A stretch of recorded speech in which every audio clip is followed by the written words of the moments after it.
Yes select করবেন নাকি no select করবেন, ভুল করলেই কিন্তু বিপদ।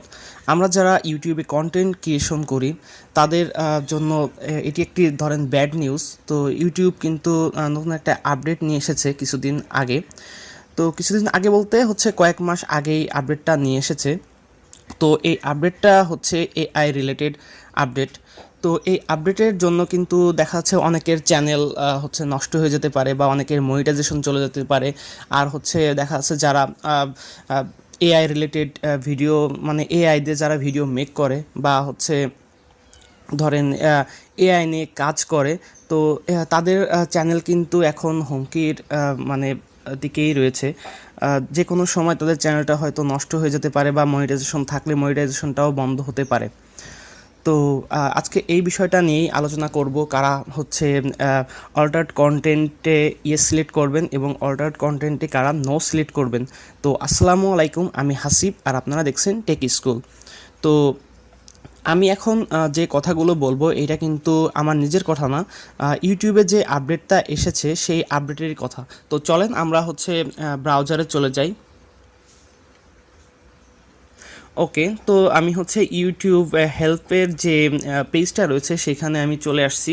তো তারা এই পেজে কিন্তু ডিসক্লোজিং করেছে যে অল্টারেট অর হচ্ছে সিনথেটিক কন্টেন্ট কোথায় কোথায় ইয়েস দিতে হবে এবং কোথায় নো দিতে হবে।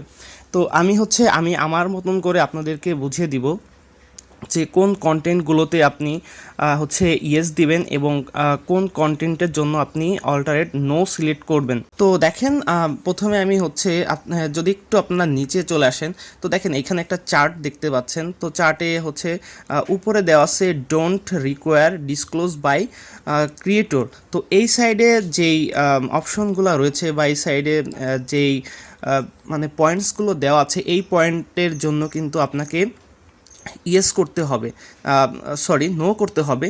আর ডান সাইডে যে পোর্শনটা রয়েছে, ডান সাইডে যে ডট ডট চিহ্ন দেওয়া যেই লেখাগুলো রয়েছে, এর ক্ষেত্রে কিন্তু আপনাকে হচ্ছে ইয়েস দিতে হবে। তো আমি আমার মতো করে বলি, ধরেন আপনি হচ্ছে এআই দিয়ে আপনি আপনার থাম্বনেলটা মেক করলেন বা হচ্ছে আপনার কোনো একটা ছবিকে আপনি হচ্ছে ইনহ্যান্স করলেন বা একটু কোয়ালিটিটা বাড়ালেন। তো সেক্ষেত্রে কিন্তু আপনার অল্টারেট কন্টেন্ট নো দিতে হবে।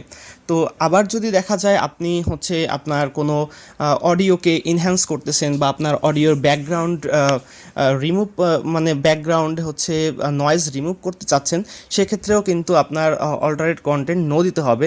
তো নো দিলে হচ্ছে মানে এটা বোঝাবে যে আপনার কন্টেন্টটা অল্টারেট কন্টেন্ট না, মানে পরিবর্তিত কোনো কন্টেন্ট না। তো আর হচ্ছে যদি আপনি এআই দিয়ে হচ্ছে কোনো ধরনের কিছু চেঞ্জ করেন বলতে হচ্ছে কি আপনার এমন কিছু করা যাবে না যেটাকে লাইভ মনে হবে। তো ওই রকম যদি লাইভ মনে হয় বাট আপনি হালকা পাতলা চেঞ্জ করতে পারেন, তো সেই চেঞ্জেসের কারণে আপনার কিন্তু কোনো প্রবলেম হবে না। আর অন্যদিকে যেটা রয়েছে, ধরেন আপনার অল্টারেট কন্টেন্ট কোনটাকে ইয়েস করতে হবে, সেটা হচ্ছে মেইনলি যেটা মানে ইউটিউবে বেশি জোর দেওয়া হচ্ছে সেটা হচ্ছে আপনার ধরেন এমন একটা ব্যক্তি দাঁড়িয়ে আছে, বাট তাকে দিয়ে আপনি এমন কোনো কাজ করাচ্ছেন, মানে এমন ধরনের কোনো কাজ করাচ্ছেন যে কাজটা সে আদৌ করেনি। ঠিক আছে, এরকম ধরনের কাজ যদি আপনি করান এআই এর মাধ্যমে বা এআই টুলসের সহযোগিতা নিয়ে, তাহলে কিন্তু এটা আপনার সিনথেটিক কন্টেন্টের মধ্যে চলে যাবে।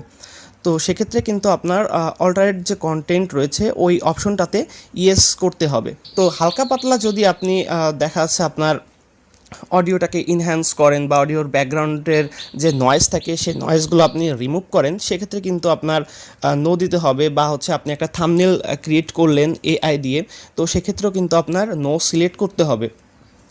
আর সবথেকে বড় বিষয় যেগুলা, যদি আপনি সম্পূর্ণ একটা ভিডিও মেকই করেন হচ্ছে এআই দিয়ে বা হচ্ছে আপনার ধরেন আপনি একটা ভিডিও মেক করলেন বাট সেখানে আপনি ভয়েস দিলেন এআই এর মাধ্যমে। তো এআই এর মাধ্যমে যদি আপনি ভয়েসটা মেক করেন, সেক্ষেত্রেও কিন্তু আপনার সিনথেটিক কন্টেন্ট অথবা হচ্ছে অল্টারেট কন্টেন্ট হিসেবে এটা ইয়েস করে দিতে হবে। তা নাহলে কিন্তু আপনার চ্যানেলটা আসলেই একটা ঝুঁকির মুখে থেকে যাবে। তো আমরা যদি এখন নিচে চলে আসি, তো নিচে আসলে কিন্তু আপনারা দেখতে পারবেন যে কন্টেন্ট এআই কন্টেন্ট যদি আপনার আসলে এরকম হয়ে থাকে, যদি আপনি কোনো টুলস ইউজ করে থাকেন, সেক্ষেত্রে আপনার কি করতে হবে? আপনি যদি এআই কন্টেন্টে এসে বা হচ্ছে অল্টারেট কন্টেন্টে এসে আপনি যদি ইয়েস সিলেক্ট করেন, তো ইয়েস সিলেক্ট করলে কিন্তু দেখেন এখানে একটা শর্টস আছে, শর্টসের নিচের দিকে তাকালে আপনি দেখতে পারবেন সাবস্ক্রাইবারের উপরে, তো দেখেন অল্টারেট অর সিনথেটিক কন্টেন্ট, তো এরকম একটা ট্যাগ কিন্তু ইউটিউবে বসিয়ে দিবে। ওকে, তাহলে আমরা বুঝতে পারলাম, যেটা আমরা বুঝতে পারলাম সেটা হচ্ছে যারা আমরা রিয়েলভাবে কন্টেন্টটা মেক করি, ধরেন আপনার নিজের ভয়েস, আপনার নিজের মেক করা ভিডিও, তো সেইখানে হচ্ছে আপনি সিনথেটিক বা অল্টারেট কন্টেন্ট নো দিয়ে দিবেন।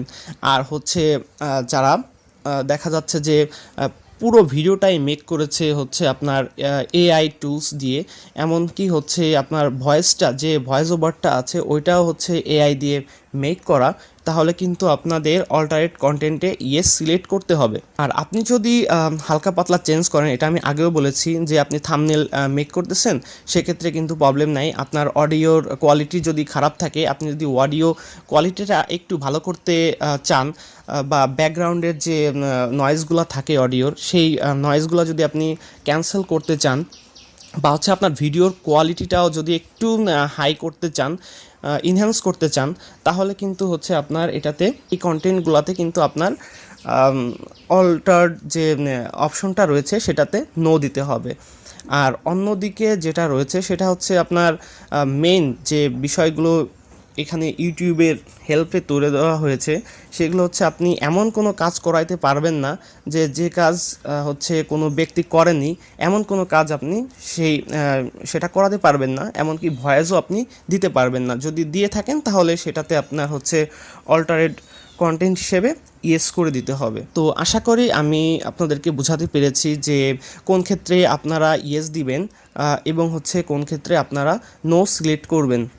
তো আজকের ভিডিওটা এই পর্যন্ত। যদি ভিডিওটা ভালো লেগে থাকে তাহলে লাইক, কমেন্ট, শেয়ার এবং অবশ্যই সাবস্ক্রাইব করে পাশে থাকবেন। ধন্যবাদ সবাইকে।